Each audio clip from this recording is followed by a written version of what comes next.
What if learning a language was more than memorizing vocabulary? What if it was a gateway to becoming a global citizen? Well, okay, guys, today we have in the studio with us two wonderful people, two of my children, Brittany Johnson. That's me. And Alexander Johnson. That is her. Yes, indeed. And so today we're going to be talking a little bit about, their backstory.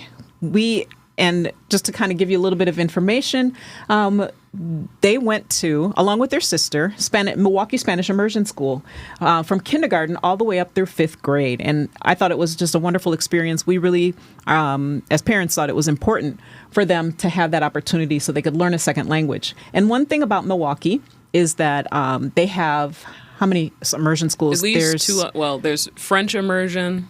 That was an elementary school as well, and German immersion in elementary school as well. Mm-hmm. And then for middle school, I don't know if it was 6 through 12 or just 6 through 8. It was 12. MSL. Yeah, Milwaukee School of Languages. Okay, yeah, Milwaukee School of Languages, where you could still continue, learning a language based off the foundation that you had at maybe Milwaukee Spanish immersion or French or German immersion too. Mm-hmm. Okay. I always wonder why I didn't get to go to MSL. I wanted to, but that wasn't up to me. No. But what can you guys, since you have been through the program, and we're going to talk about, in a little while, we'll talk a little bit about how it affected things down the line. We got a chance to do a lot of traveling throughout our time, throughout your childhood. So we'll talk about that in a little bit. But why do you think language matters beyond just communication? What do you think? I would say it's a real gateway to the world, right? And I think gateway goes beyond just communication.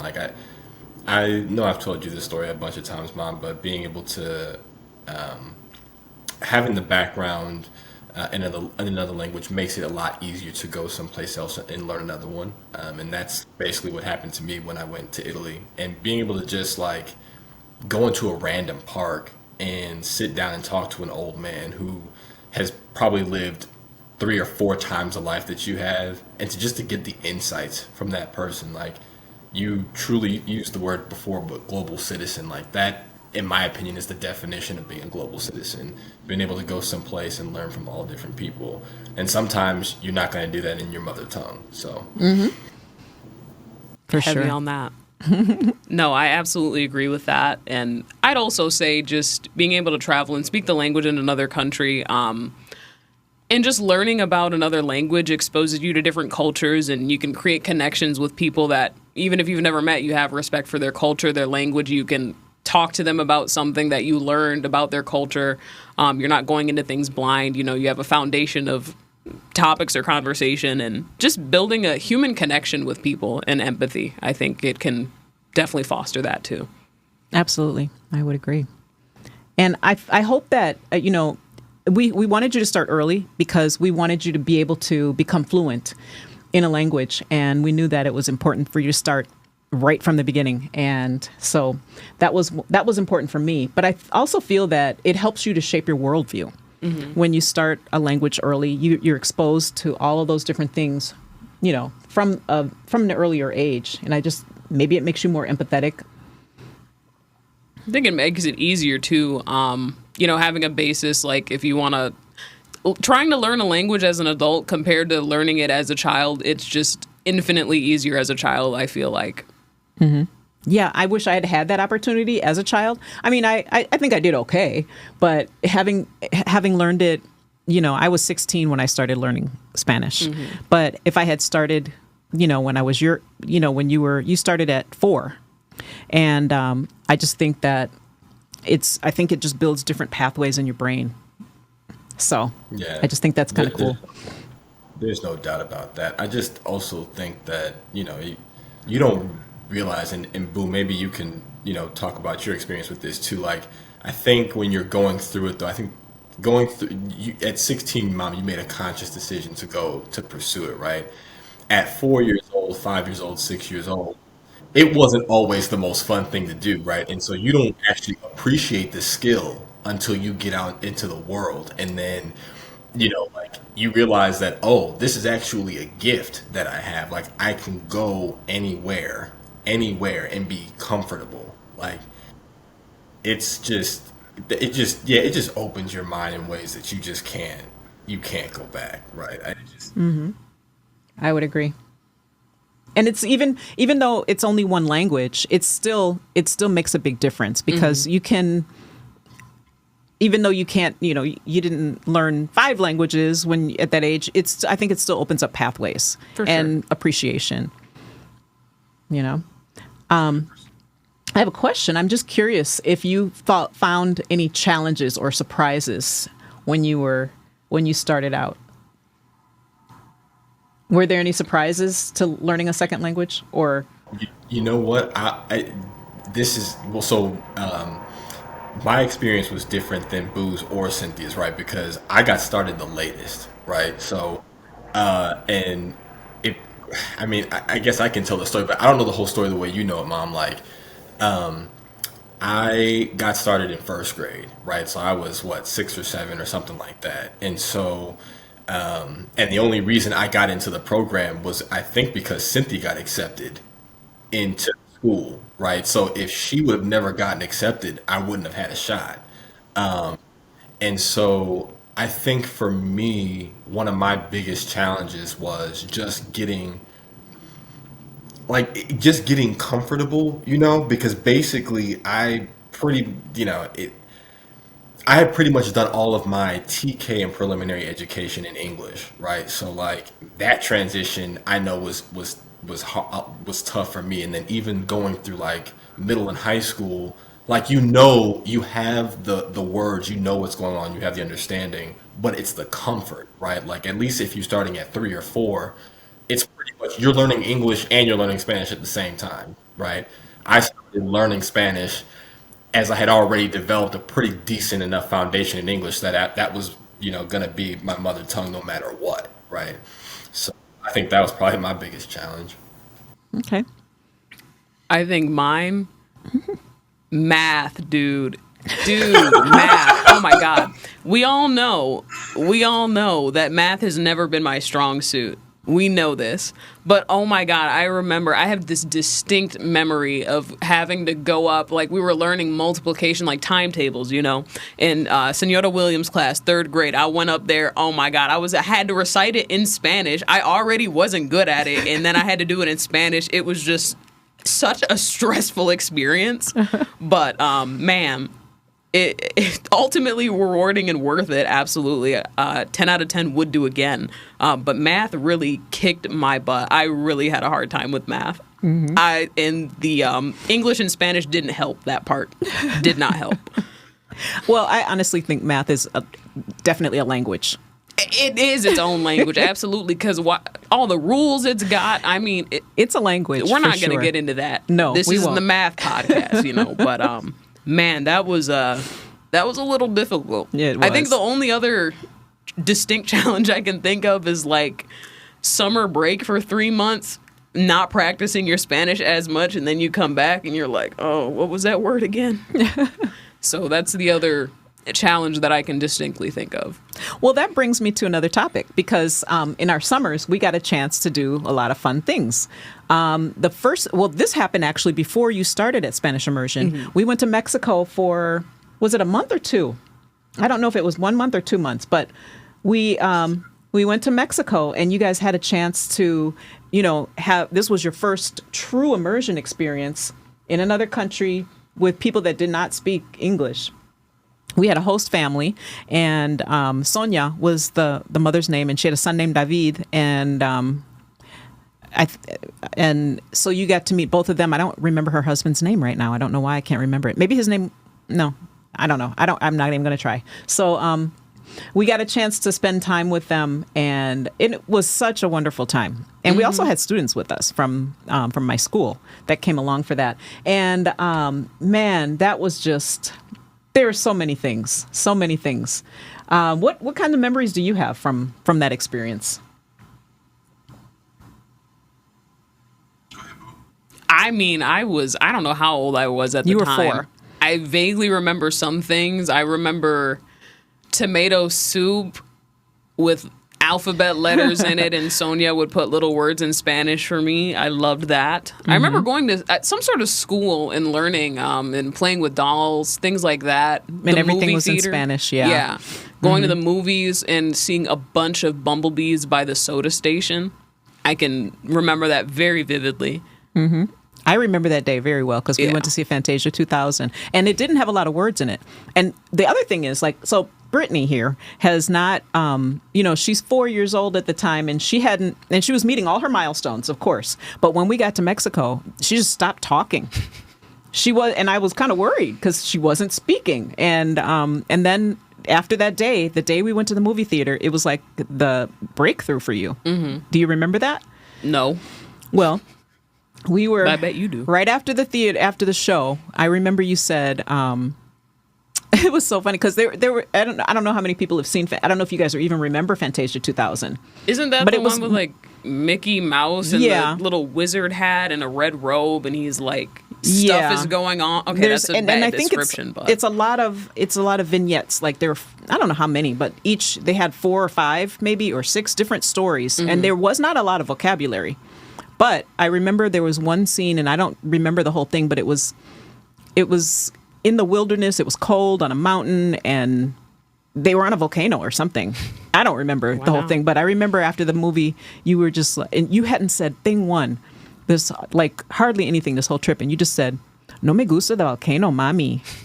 And I was just like, she lives. It was so cool, And that snapped me back so to after normal. that, she was just like, the Spanish and the English, I mean, it just came to you. So those were great times. Yeah, I was going to say, shout out to Daniel. Daniel he was imperative, I think, in my own growth that trip. So like I said, my challenge, I think, was just getting comfortable with just speaking and then being confident about it. Daniel, that whole trip, never spoke to me in English. I don't even know if you remember that, Mom. We roomed together. We roomed together. Do you remember that? And he did. And I remember him saying to me, like, I will not speak to you in English this whole trip. And if I needed anything from him, if I had a question, he made it a point he was like, you have to say it to me in Spanish. And he's like, if you don't, he's like, that's okay. I will correct you. He's like, I will help you. He's like, I want to help you. And so I think he was so mission critical for me. Him, and then funny enough, Boo, you brought up the school.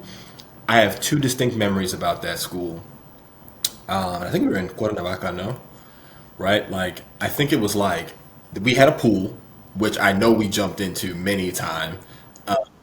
And I had one really, really good friend. And Mom, do you remember he was a blonde kid from like Mississippi or something like that? He was like only other like American in the whole school. And he and I became, and his Spanish actually at his age was really good because we were the same age, but I think like his parents were expats or something like that. And so like he also really, really helped me. So those are, I mean, outside of those bumblebees, man, at that movie theater, I'm pretty sure I spilled popcorn and soda everywhere trying to run away from those things. That was crazy. But shout out to Danielle and shout out to the homie at the school. I still have those memories because it was, I thought it was life-changing, Yeah. And speaking of life-changing, I just want to take a moment to just switch gears a little bit. And, I'm a travel advisor, so I know that we have I know that people are always looking for travel opportunities. Mexico, the Caribbean in general, just the world. And I want to let the listeners know that right now, Virgin Voyages has a special going on. So if anybody is interested in taking a cruise anywhere that they travel, they have a 70% off on the second sailor. And also an additional $600 in savings. So if you're interested in taking a trip with Virgin Voyages, you can go to tinyurl.com/bookvirgintoday, or you can just go to the show notes and find that booking link and get on top of that. Open that description below, click that link, get your discount. I know you guys are looking for a deal. I always am. Anytime you can get some cash off, go ahead and take advantage of that offer. Click the link in that description right now. And also leave us a like and a comment. And also, if you're not interested in cruising, United Vacations is offering $550 off on European destinations.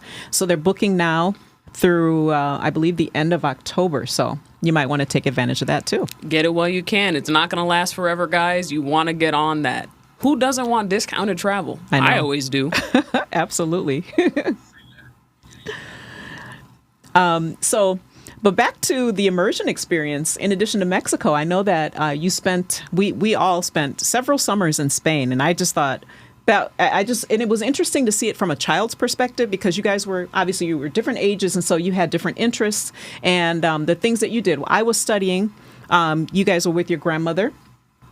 And you got to do a lot of fun things in that immersion experience. You know, you were a little older. You weren't in school, but you got to do all kinds of everyday things and experience that cultural immersion. So I wanted to kind of talk about that a little bit. You know, this is from a teenage perspective, at least in your situation.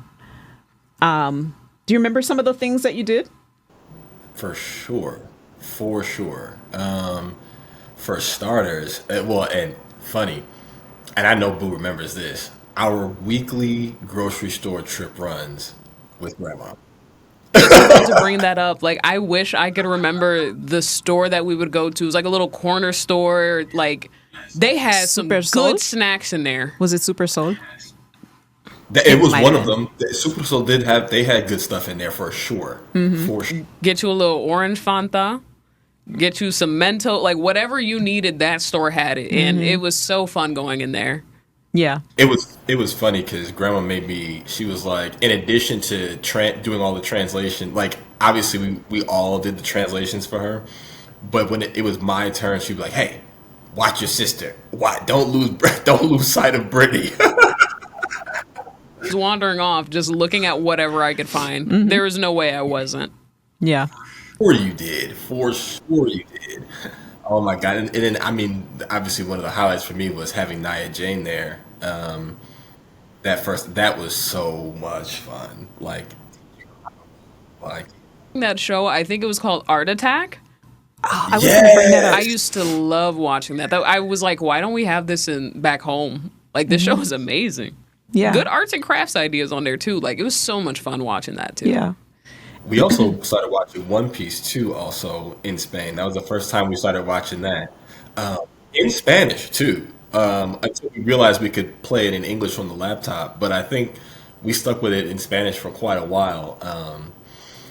There are so many memories. There's so many. I remember, and also That's So Raven. Mm-hmm. You guys loved that. And I remember what does she say in English? I just had a vision. No, she was just in the song. She was like, "Yeah, that's me," yep, or something that's like. Me. Sí, soy yo. Yep, I remember that. It was so cute.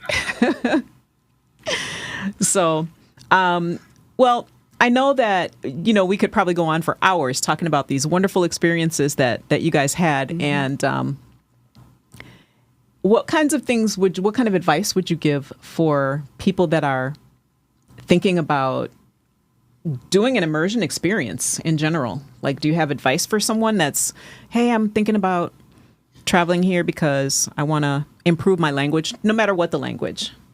I would say going into it, don't overthink it, in the sense that it's very easy to get wrapped up in your head, especially when you're learning another language, trying to speak another language, and you're in a situation where you have to speak that language in another country.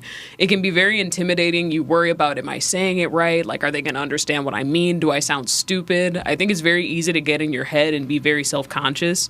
But, I mean, if you're going to another country and you're interacting with locals there or wherever you are, people aren't going to be thinking, oh, this person doesn't know the language. They're probably going to assume you know the language. So you just got to roll with it.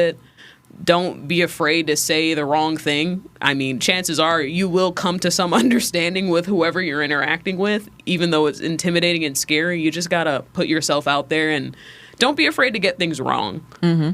Because, I mean, if it's bad enough, depending on what it is, you'll be corrected. But, chances are it's never going to be that bad. True.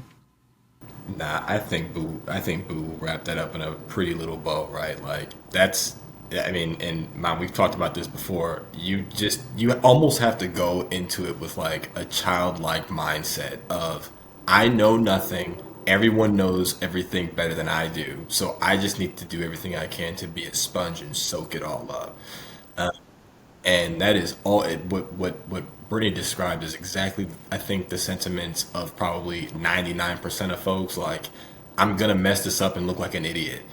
And I think that's actually the biggest blocker. I think, and I think that's why so many people have trouble learning another language as an adult, because after you've crossed over into adulthood, in your mind, your ego, and your pride are established in every way, pretty much, and it is hard to let go of that to return to a childlike approach to learning when you might know something but you can't communicate it. So now it's like, okay, I got to go back to first principles.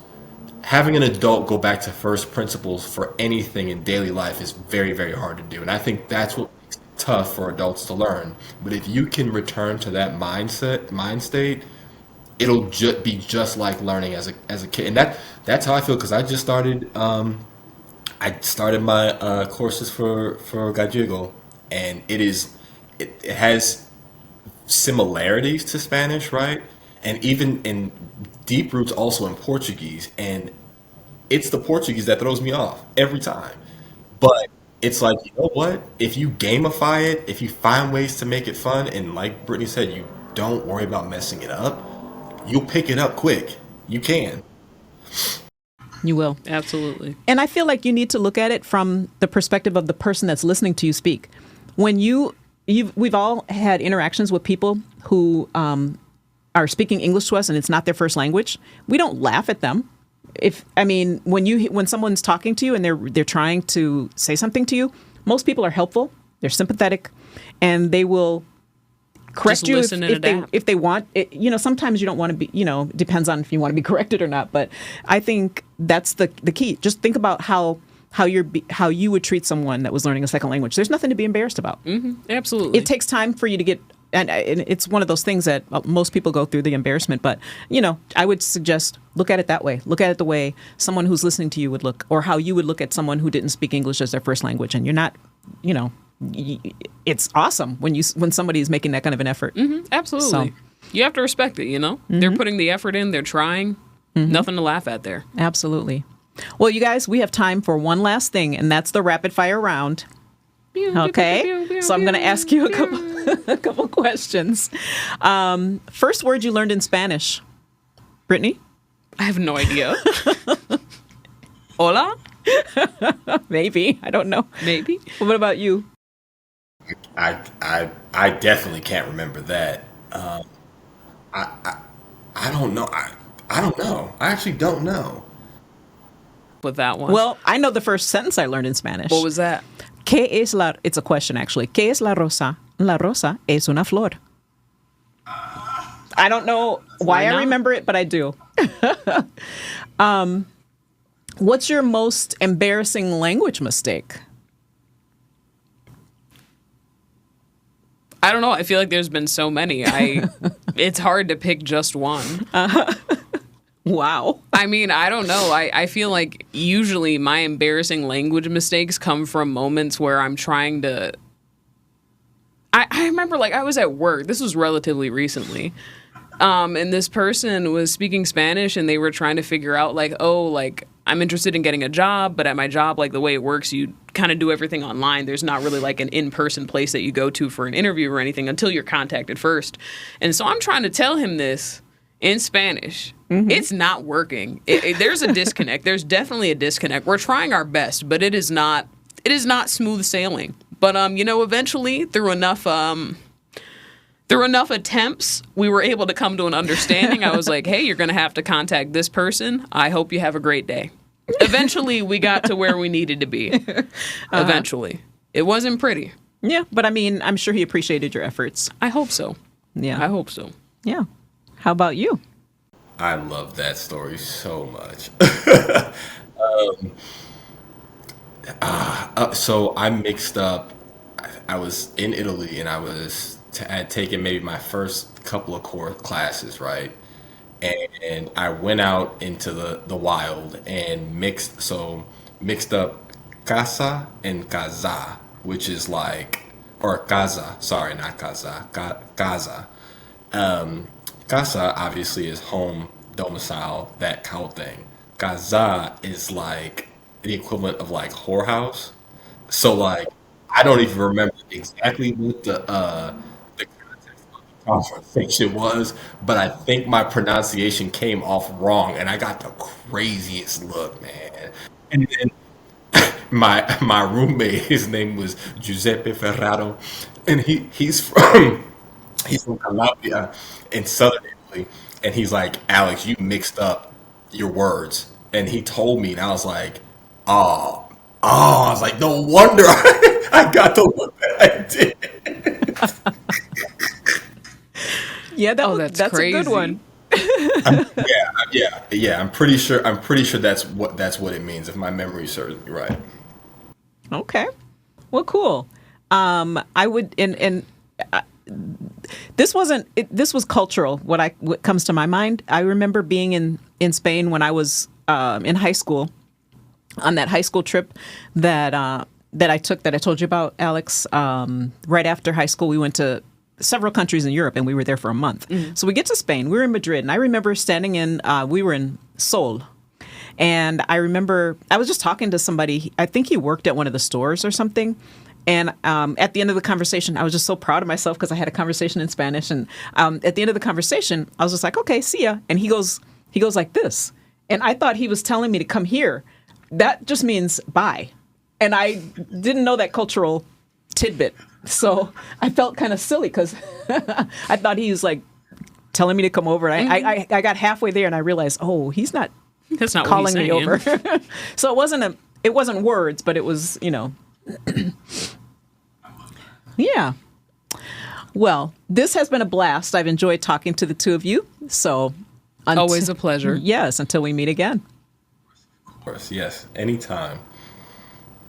If this journey through language and culture resonated with you, we have so much more to share. Subscribe to Nostalgic Travel Talks and be sure you hit that bell, give us a like so you don't miss any updates, and you'll never miss an episode exploring travel and how it transforms lives. Next week, we're talking shop with a professional travel agent who will reveal industry secrets, hidden travel hacks, and insider tips that will revolutionize the way you plan your next adventure. You won't want to miss it. Be sure to hit that bell and give us a thumbs up.